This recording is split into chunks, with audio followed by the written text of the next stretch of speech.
So, hi kasi Porcelain. today is Porcelain. Tefo nga.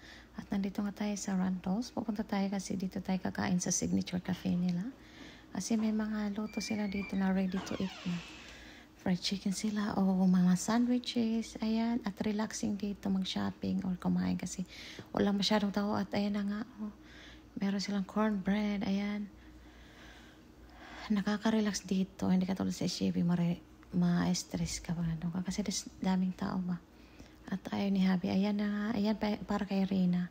Parang pretzel sandwich ba yan? Nakalimutan ko. At meron silang fried chicken dito. Ayan. Fried chicken sa akin. Kay Habi, catfish ang pinili. At ito, pili kami ng mga sides.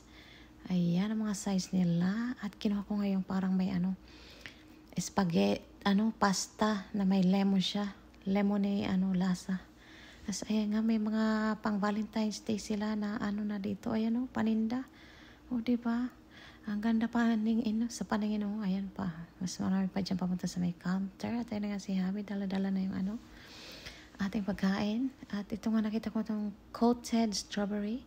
Ayan, for Valentine's Day. At ito yung aming drinks, lemon tea at water. At nandito na nga tayo sa cashier. Ayan, self-checkout pala. Ayan, si Habi na nagre-ring up. At pagkatapos nga namin kumain, nandito kami sa park na naman. Dinala namin si Reyna para makag-unwind at mga refresh ang mind. At ayan nga, kami naman ni Habi, ayan na nga.